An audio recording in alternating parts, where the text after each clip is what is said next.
Aravind Babu sir, നമസ്കാരം. നമസ്കാരം. Kerala Congress M അവരിപ്പോൾ LDF-ലാണ്. മാണി UDF വിട്ട് എന്ന് പറഞ്ഞാൽ ജോസ് കെ മാണി UDF വിട്ട് LDF-ലേക്ക് ചേക്കേറി. അവർക്ക് അവിടെ ഒരു മന്ത്രിയൊക്കെ ഉണ്ട്. പക്ഷേ കേരള കോൺഗ്രസ് എമ്മിൽ അതൃപ്തി പുകയുകയാണ്. കാരണം വേറൊന്നുമല്ല, കാരണം റബ്ബറിൻ്റെ വിലസ്ഥിരത അത് വലിയൊരു പ്രശ്നമായിട്ട് അവർ കണക്കാക്കുന്നു. പോരാത്തതിന് കാരുണ്യ പദ്ധതി അട്ടിമറിക്കപ്പെട്ടത് നമുക്കറിയാം. കെ മാണിയാണ് കാരുണ്യ പദ്ധതി കൊണ്ടുവന്നത്. വലിയ രീതിയിലുള്ള ആശ്വാസമായിരുന്നു അത് കേരളത്തിലുള്ള അങ്ങോളം ഇങ്ങോളമുള്ള പല നിർധനരായിട്ടുള്ള കുടുംബങ്ങൾക്കും എല്ലാവർക്കും. ആ പദ്ധതി അട്ടിമറിക്കപ്പെട്ടതും കെ എം മാണിയോടുള്ള അനാദരവായിട്ട് അവർ കാണുന്നുണ്ട്. അതുകൊണ്ട് വലിയ രീതിയിലുള്ള അതൃപ്തി പുകയുകയാണ്. അതിനിടയിൽ അവരുടെ UDF-ലേക്കുള്ള പ്രവേശന ചർച്ചകൾ സജീവമാകുന്നെന്ന റിപ്പോർട്ടുകൾ പുറത്തു വരുന്നു. ഈ ചർച്ച നടത്തുന്നതാകട്ടെ മുസ്ലിം ലീഗാണ്. മുസ്ലിം ലീഗ് ചർച്ച നടത്തുന്നു. പക്ഷേ അവരുടെ ഇപ്പോഴത്തെ നിലപാട് നമ്മൾ മനസ്സിലാക്കുന്നത് പാലാ കടുത്തുരുത്തി നിയമസഭാ സീറ്റുകൾ അത് ഒരു ധാരണയുണ്ടാകട്ടെ, അതിനുശേഷം ഞങ്ങൾ അങ്ങോട്ടേക്ക് വരണമോ വേണ്ടയോ എന്നുള്ള കാര്യം നമ്മൾ ആലോചിക്കാം. എന്തായിരുന്നാലും ജോസ് കെ മാണി ഇനിയിപ്പോൾ ഒരു ഭാഗ്യപരീക്ഷണത്തിൽ ഇല്ല എന്നുള്ള രീതിയിലാണ് കാര്യങ്ങൾ മുന്നോട്ട് പോകുന്നത്. പക്ഷേ എനിക്ക് ഏറ്റവും കൗതുകമായിട്ട് തോന്നിയത് അറ്റകൈ പ്രയോഗം എന്ന രീതിയിൽ വേണമെങ്കിൽ മുസ്ലിം ലീഗ് ജോസ് കെ മാണിയെ മലബാറിൽ നിർത്തി ജയിപ്പിക്കാനും തയ്യാറാണ് എന്ന രീതിയിൽ ചർച്ചകൾ മുന്നോട്ട് പോയിട്ടുണ്ട് എന്ന് നമുക്ക് കേൾക്കാനായിട്ട് സാധിക്കുന്നു. അവർക്കൊരു മന്ത്രി ഇപ്പോൾ അവിടെ ഉണ്ട്. LDF-ൽ അവർ സേഫ് ആണെന്നാണ് പൊതുവെയുള്ള സംസാരം. എങ്കിലും അവർ UDF-ലോട്ട് എന്തിനാണ് വീണ്ടും വരാനായിട്ട് ശ്രമിക്കുന്നത്? അടുത്ത തെരഞ്ഞെടുപ്പിൽ UDF-ൽ ഭരണം കിട്ടുമെന്നുള്ള സാധ്യത അവർ മുന്നിൽ കണ്ടിട്ടാണോ? അങ്ങനെ അവർക്ക് വരാനായിട്ട് സാധിക്കുമോ? അവരുടെ മറ്റ് ലക്ഷ്യങ്ങൾ എന്തൊക്കെയാണെന്നാണ് താങ്കൾ മനസ്സിലാക്കുന്നത്? ഈ കേരള കോൺഗ്രസ് രാഷ്ട്രീയം നമ്മൾ എപ്പോഴും നോക്കുമ്പോൾ വളരെ രസകരമായാണ് സംസ്ഥാനത്ത് മുന്നോട്ട് പോകുന്നത്. അത് കെ എം മാണി തന്നെ പറഞ്ഞിട്ടുണ്ട്, വളരും തോറും പിളരും തോറും വളരുകയും ചെയ്യുന്ന ഒരു പ്രതിഭാസമാണ് കേരള കോൺഗ്രസ് എന്ന്. അപ്പോൾ നിലവിൽ കേരള കോൺഗ്രസിനകത്ത് നടക്കുന്ന രാഷ്ട്രീയ സംവിധാനങ്ങളിലെ ഒരു മാറ്റം എന്ന് പറയുന്നത്, ജോസ് കെ മാണി പാർട്ടിയുടെ ചെയർമാനാണെങ്കിലും റോഷി അഗസ്റ്റിൻ എന്ന് പറയുന്ന മന്ത്രി ആണ് പാർട്ടിയിൽ ഒരു മേൽക്കൈ അദ്ദേഹത്തിന് നിലവിൽ ലഭിച്ചിട്ടുണ്ട്. അപ്പോൾ റോഷി അഗസ്റ്റിനും N ജയരാജുമാണ് പാർട്ടിയെ പ്രതിനിധീകരിച്ച് സർക്കാരിൽ പ്രതിനിധികളായിട്ടുണ്ട്. N ജയരാജ് ചീഫ് വിപ്പും റോഷി അഗസ്റ്റിൻ ജലവിഭവ വകുപ്പ് മന്ത്രിയും. അപ്പോൾ നിലവിൽ ഈ കഴിഞ്ഞ തെരഞ്ഞെടുപ്പിൽ നവകേരള സദസ്സൊക്കെ നടത്തി വലിയ തോതിൽ കാടളകിയുള്ള പ്രചാരണമാണ് LDF മുന്നോട്ട് വെച്ചത്. പക്ഷേ കോട്ടയം പാർലമെൻറ്റ് മണ്ഡലത്തിൽ റബ്ബർ വിഷയം സംബന്ധിച്ച്, റബ്ബറിൻ്റെ വില സംബന്ധിച്ചുള്ള വലിയ പ്രചരണങ്ങളും അതിൽ പ്രതിഷേധങ്ങളും ഒക്കെ ഉണ്ടായിരുന്നു. താങ്ങുവില നിശ്ചയിക്കുന്നതിലൊക്കെ ഉള്ള പ്രശ്നങ്ങളും അവിടെ നിലനിന്നിരുന്നു. അപ്പോൾ കോട്ടയം പാർലമെൻറ്റ് മണ്ഡലത്തിൽ തോമസ് ചാഴിക്കാടനായിരുന്നു ജോസ് കെ മാണിയുടെ കേരള കോൺഗ്രസ് എമ്മിൻ്റെ ഔദ്യോഗിക സ്ഥാനാർത്ഥി. തോമസ് ചാഴിക്കാടനെ അവിടെ താരതമ്യേന ശക്തി കുറവ് എന്ന് വിശ്വസിച്ചിരുന്ന ജോസഫിൻ്റെ സ്ഥാനാർത്ഥിയായ ഫ്രാൻസിസ് ജോർജ്, ഇവർ ഒരുമിച്ച് നിന്നതാണ്, പിന്നീട് പിളർന്നു മാറിയതാണ്.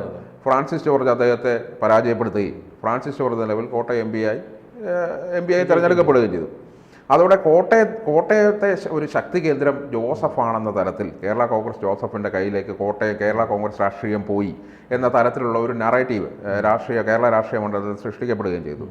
തന്നെയുമല്ല, മാണി എല്ലാ കാലത്തും കുത്തകയായി വെച്ചിരുന്ന പാലാ സീറ്റ്, ആ പാലാ സീറ്റിൽ മാണി സി കാപ്പൻ എന്ന് പറയുന്ന വേറൊരു നേതാവ് ജയിച്ചു വരികയും ജോസ് കെ മാണിക്ക് നിയമസഭയിൽ പ്രാതിനിധ്യം കിട്ടാതാകുകയും ചെയ്തു. അപ്പോൾ ജോസ് കെ മാണി അതായത് പാർലമെൻറ്റിലേക്ക് രാജ്യസഭാംഗമായി പോവുകയും പ്രാദേശിക രാഷ്ട്രീയത്തിൽ ജോസ് കെ മാണിയുടെ പ്രസക്തി കുറയുകയും ചെയ്തു എന്നും ഇതിൽ നിന്ന് മനസ്സിലാകുന്നുണ്ട്. അപ്പോൾ കാലാകാലങ്ങളായി കേരളത്തിലെ കത്തോലിക്ക സഭ, ക്രിസ്ത്യൻ സഭാ നേതൃത്വം കേരള കോൺഗ്രസ് രാഷ്ട്രീയത്തിൽ ഇടപെടുന്നു എന്നുള്ളത് നമുക്കെല്ലാവർക്കും അറിയാവുന്ന കാര്യമാണ്. തീർച്ചയായും അവരുടെ അനുഗ്രഹ ആശീസ്സുകളോടെ തന്നെയാണ് ഇപ്പോഴും UDF-ലേക്കുള്ള ചർച്ചകൾ തുടങ്ങിയതും സഭാ മേലധ്യക്ഷന്മാരുടെ അനുഗ്രഹാശീസ്സുകളോടെയാണ് മുസ്ലിം ലീഗ് ഇത് തുടങ്ങിയിരിക്കുന്നതെന്നാണ് പല റിപ്പോർട്ടുകളും സൂചിപ്പിക്കുന്നത്. അതെ, അതായത് എല്ലാ കാലത്തും അതങ്ങനെയാണ്. UDF-നൊപ്പം കേരള കോൺഗ്രസ് നിൽക്കണം എന്നുള്ള ഒരു കാഴ്ചപ്പാടാണ് അവർക്കുള്ളത്. പക്ഷേ നമ്മൾ കുറച്ച് ചരിത്രം പറഞ്ഞാൽ 1985-ലെ ബദൽ രേഖ വിവാദം CPM-ലുണ്ടാകുന്നു. അതായത് എറണാകുളത്ത് സംസ്ഥാന സമ്മേളനം നടക്കുമ്പോൾ ബദൽ രേഖ അവതരിപ്പിക്കും. ബദൽ രേഖ എന്ന് പറഞ്ഞാൽ മുസ്ലിം ലീഗ് പോലെയുള്ള ന്യൂനപക്ഷ സംവിധാനങ്ങളെ അല്ലെങ്കിൽ പാർട്ടികളെ നമ്മൾ CPM-നോട് സഹകരിപ്പിക്കണം, അവരുടെ വോട്ട് കൂടി അവരുടെ ഇതുകൂടി നമുക്ക് വേണം എന്നുള്ള തരത്തിലാണ് ആ ബദൽ രേഖ കൊണ്ടുവരികയും ബദൽ രേഖ തള്ളിക്കളയുകയും ആ ബദൽ രേഖയുടെ ഭാഗമായി MP രാഘവൻ പുറത്തു പോവുകയും പിന്നീട് അത് ചെയ്തു.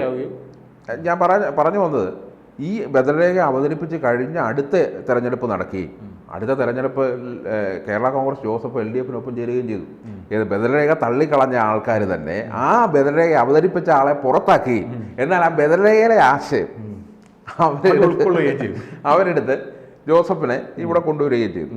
അപ്പോൾ നിലവിലത്തെ സാഹചര്യത്തിൽ UDF-ലെ ചില പ്രശ്നങ്ങളുണ്ടായിരുന്നു. UDF-ലെ പ്രശ്നങ്ങളുടെ പേരിൽ കേരള കോൺഗ്രസ് പാർട്ടി വിടുകയും, കേരള കോൺഗ്രസ് പാർട്ടി മുഴുവനായി വിട്ടില്ല, ജോസ് കെ മാണി വിഭാഗം, അതായത് പഴയ മാണി വിഭാഗം വളർന്നു മാറി ഇടതുപക്ഷത്തിനൊപ്പം പോവുകയും അവിടെ LDF-ൽ പിന്നെ അവരെ സ്വീകരിക്കുകയും അവരെ ഘടകകക്ഷിയാക്കി വയ്ക്കുകയും ചെയ്തു.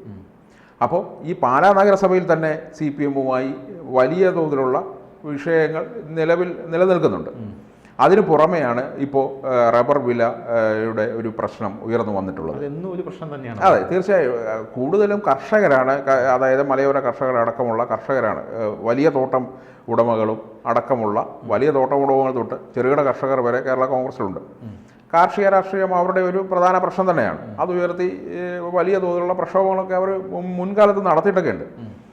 പക്ഷെ ഇപ്പം നിലവിൽ അവർക്ക് അതായത് നിലവിലാകെ LDF സർക്കാരിൻ്റെ ഒരു വിലയിരുത്തൽ അവർ നടത്തുമ്പോൾ അടുത്ത തവണ LDF സർക്കാർ വരുമെന്ന് കേരളത്തിൽ അധികാരത്തിൽ വരുമെന്ന് അവർക്കൊരു വിലയിരുത്തൽ ഉണ്ടാവാൻ വഴിയില്ല.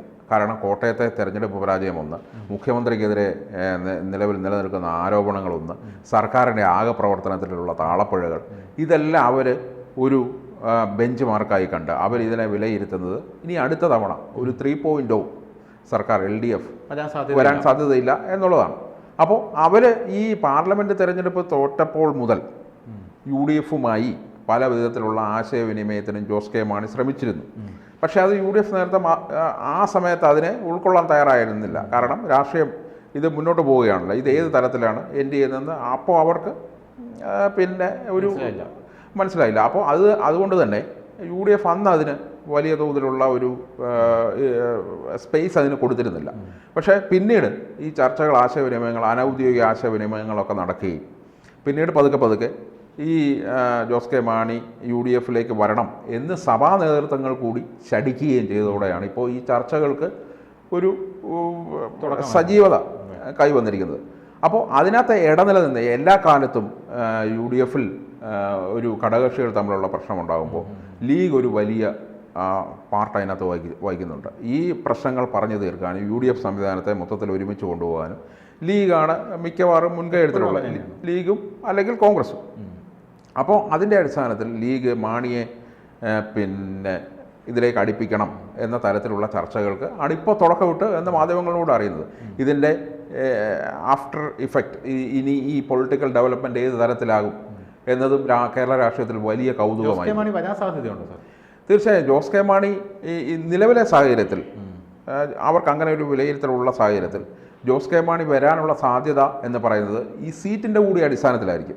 പാലായിൽ ജോസ് കെ മാണിക്ക് പാലാ സീറ്റ് കൊടുക്കുമോ, ജോസ് കെ മാണി ഏത് സീറ്റിൽ നിന്ന് നിയമസഭയിലെത്തും എന്നതൊക്കെയുള്ള ആലോചിച്ചതിന് ശേഷമായിരിക്കും ഈ ജോസ് കെ മാണിക്ക് കൂടി കൃത്യമായി നടപ്പിലാക്കാവുന്ന, ജോസ് കെ മാണിയെ കൂടെ ഉൾക്കൊണ്ടുകൊണ്ട് നടപ്പാക്കാവുന്ന ഒരു ഫോർമുലയിലേക്ക് എത്തിയാൽ മാത്രമേ ഈ ചർച്ചയ്ക്ക് ഒരു പൂർണ്ണത കൈവരികയും. ഈ മലബാറിൽ നിർത്തി ജയിപ്പിക്കാൻ മുസ്ലിം ലീഗ് വേണ്ടി വന്നാൽ ചെയ്യുമെന്നൊക്കെ പറയുന്നുണ്ട്. അതിനോട് മലബാറിൽ കഴിഞ്ഞ തവണ രാഷ്ട്രീയത്തിലൊന്നും അസാധ്യമല്ല. ഞാൻ പറയുന്നത് പിന്നെ എം വി രാഘവൻ ഇവിടെ, അതായത് കണ്ണൂർ അദ്ദേഹത്തിൻ്റെ വലിയ സ്വാധീനമുള്ള ഒരു വ്യക്തിയാണ്. പാർട്ടി എന്ന് പറഞ്ഞാൽ എം വി രാഘവനായിരുന്നു. അപ്പോൾ എം വി രാഘവൻ ഇവിടെ തിരുവനന്തപുരത്ത് നിന്ന് ജയിച്ചിട്ടുണ്ട്.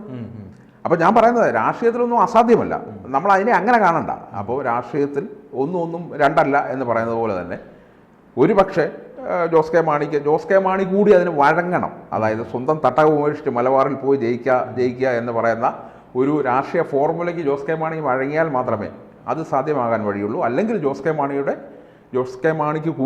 മാണിയെ കൂടി ഉൾക്കൊള്ളുന്ന ഒരു ഫോർമുലയ്ക്ക് മാത്രമാകും ഈ ചർച്ചയ്ക്ക് ഒരു പൂർണ്ണത നൽകാനും അതുവഴി UDF-ലേക്ക് എത്താനുമുള്ള വഴി അവർ തുറന്നു വയ്ക്കുക. കൂടുതൽ വാർത്തകളും വിശേഷങ്ങളും നിങ്ങളിലേക്ക് എത്താൻ ABC മലയാളം സബ്സ്ക്രൈബ് ചെയ്യുക, ബെൽ ബട്ടണും അമർത്തുക.